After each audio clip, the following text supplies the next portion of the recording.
accepté cette interview. Tu es coach professionnel certifié et tu es également formé à la boxe Ikigai. Pour quelles raisons est-ce important pour toi d'exercer ce métier?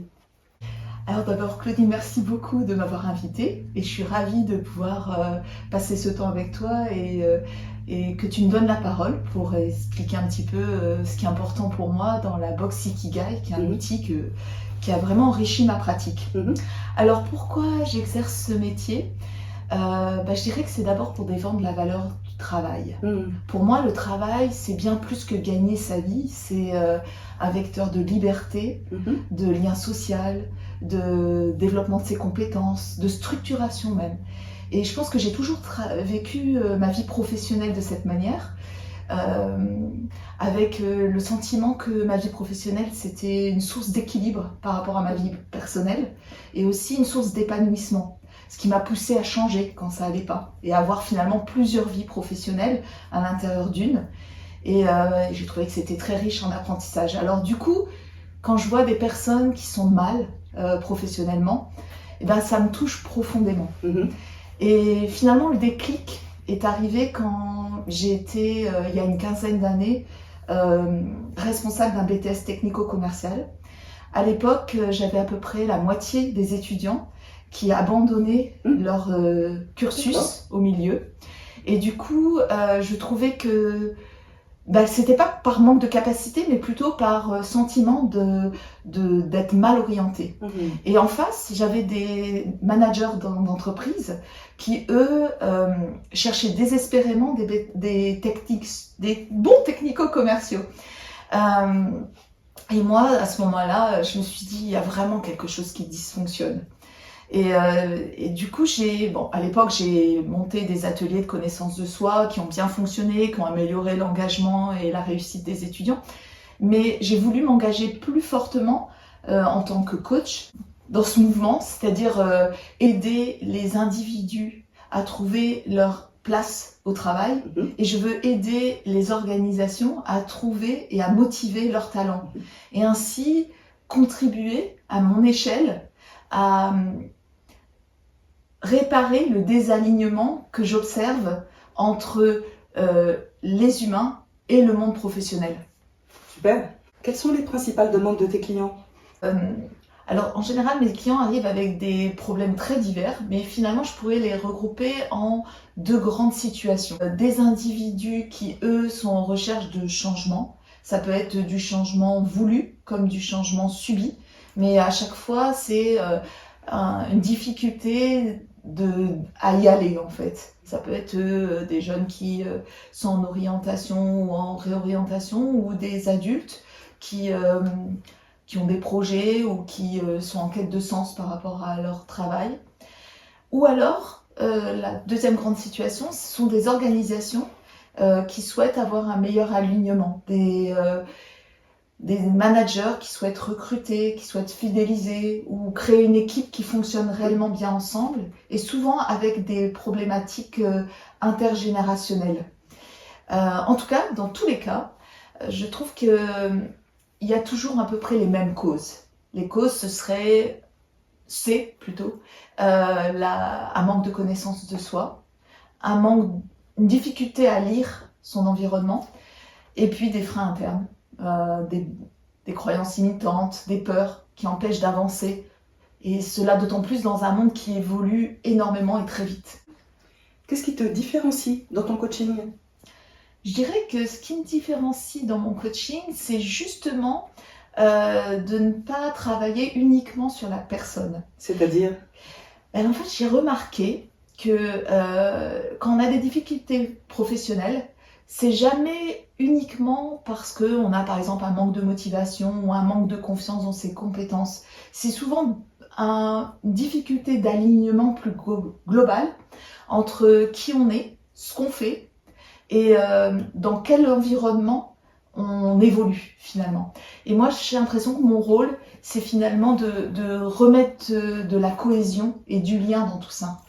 Et j'ajouterais que mon travail consiste aussi à travailler sur les freins internes des personnes. Donc, on en parlait, des blocages, de la gestion des émotions, etc. Parce que pour changer, il suffit pas de comprendre. Finalement, une personne a besoin, pour changer, de se sentir capable et puis aussi de se sentir en sécurité pour oser.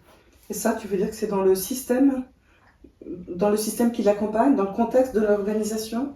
Je dirais que c'est à la fois dans l'environnement dans lequel il évolue et aussi peut-être dans des freins qu'il se met à lui-même en fait. D'accord. En somme, tu les fais passer à l'action.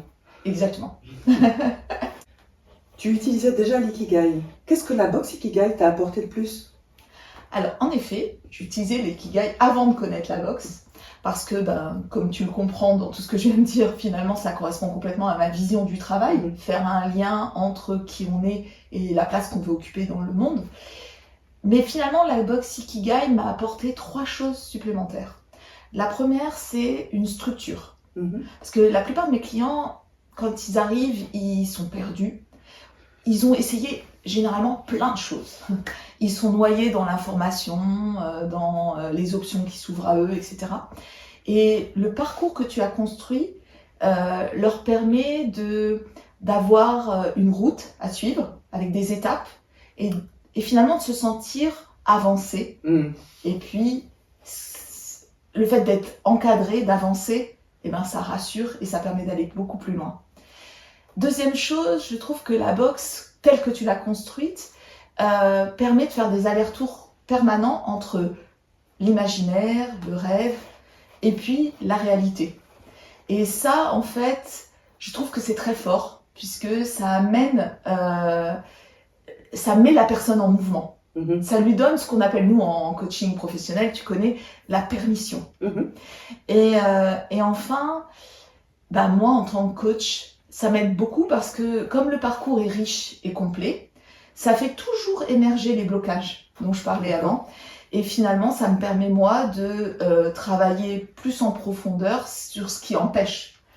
Et voilà, donc pour moi, la boxe Ikigai aujourd'hui, c'est presque plus qu'un outil que j'ai mis dans ma besace en plus, finalement. C'est une base de travail qui rassure, sécurise, et puis qui me permet d'aller plus loin. Tu veux dire aller plus loin en faisant émerger non seulement les talents, les forces, mais aussi les inquiétudes, les freins, les impasses, les blocages? Exactement. Et puis finalement de sortir des outils qui sont plus appropriés à tel ou tel problème. Tu les adaptes en fonction de ton interlocuteur? Tu adaptes en fonction de l'objectif de ton client? Exactement. Finalement, la boxe, c'est la route, et puis après, on adapte. Raconte-nous un de tes meilleurs souvenirs d'un accompagnement avec la boxe Ikigai. Tu t'en souviens?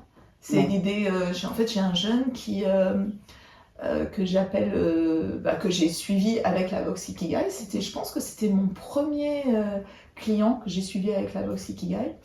Et il s'est vraiment approprié l'outil. Et quand je l'appelle, je l'ai appelé 6 mois après, bien sûr, mais là, je l'ai rappelé dernièrement, pour voir au bout de 2 ans ce que ça donnait. Et il me dit tout le temps qu'il l'utilise tout le temps, en fait. L'idée de l'ikigai, il l'utilise tout le temps. Quand il va pas bien, il se pose toujours la question qu'est-ce qui marche pas? Est-ce que c'est ce que j'aime, que je mets pas assez en place? Est-ce que c'est pourquoi je suis bon, ou est-ce que c'est je trouve plus de sens dans ce que je fais, ou est-ce que c'est je trouve pas le retour de ce que j'aimerais retrouver? Et finalement, il réajuste tout le temps. C'est marrant. Il l'utilise tout le temps. C'est génial. Eh bien, écoute, Anne-Sophie, merci beaucoup de ton témoignage et de tout ce que tu as pu nous partager aujourd'hui.